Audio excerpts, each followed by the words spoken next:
Good afternoon everyone. আশা করি তোমরা সকলেই খুব ভালো আছো, আমরাও ভালোই আছি। আজকে আমি চিকেন চাপের একটা ইজি আর হেলদি রেসিপি তোমাদের সাথে শেয়ার করছি।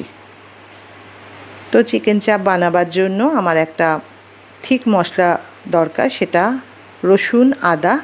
রসুনের ঠিক হাফ পরিমাণ নিয়েছিলাম আদা, পরিমাণ মতো নুন, কাঁচা লঙ্কা আমার বাড়িতে ছিল না, কাঁচা লঙ্কা শুকিয়ে গিয়ে লাল হয়ে গেছিলো সেই লঙ্কা, আর সাদা তিল আর পোস্ত দিয়ে এই ঠিক পেস্টটা আমি বানিয়ে নিলাম।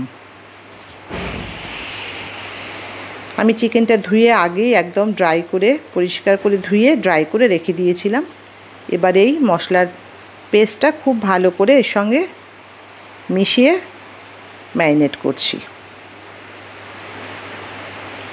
এখন আমি তোমাদের সাথে ভয়েস ওভার দিচ্ছি, বাইরে প্রচণ্ড জোরে বৃষ্টি হচ্ছে, তার জন্য বৃষ্টির আওয়াজটা আসছে, তোমরা আমাকে একটু ওর জন্য কনসিডার করো। তো এই চিকেনের ম্যারিনেটটা খুব ইম্পর্টেন্ট। তো আমি হাত দিয়ে অনেকটা সময় নিয়ে এই ম্যারিনেশনটা করে 2 ঘন্টা রেখে দিয়েছিলাম। চিকেন বা মাটন যখনই আমরা ম্যারিনেট করে রান্না করব মনে করি, একটু বেশি সময় ম্যারিনেট করে রাখলে, যদি সময় থাকে অবশ্যই হাতে, তাহলে সেটা খেতে আরও অনেক বেশি টেস্টি হয়। দেখো ম্যারিনেটের পরে কী সুন্দর লাগছে দেখতে। তো 2 ঘন্টা বাদে আমি একটা ছোট ফ্রাই প্যান নিয়েছি। তো সেটা খুব ভালো করে গরম করে 1.5 টিস্পুন সাদা তেল, হাফ টিস্পুন ঘি দিয়েছিলাম।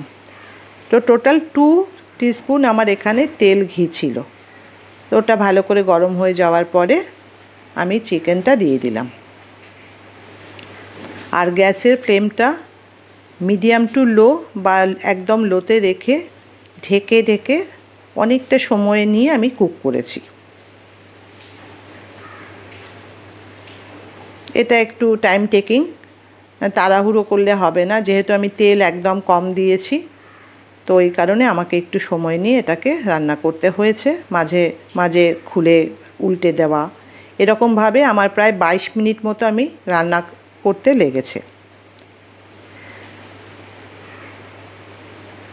তো এখন দেখো অলমোস্ট হয়েই গেছে, আর একটু গ্রেভিটা একটু ড্রাই করব। এটা হলো ফাইনাল লুক। খেতে ভীষণ টেস্টি হয়েছিল আর একদম সফট হয়েছিল। তোমরা অবশ্যই ট্রাই করো। চিকেন চাপটা খেতে এতটাই ভালো হয়েছে, আমি তোমাদের কি বলবো। আর আমাকে অবশ্যই কমেন্টসে জানিও তোমরা কেমন লাগলো আমার এই রেসিপিটা।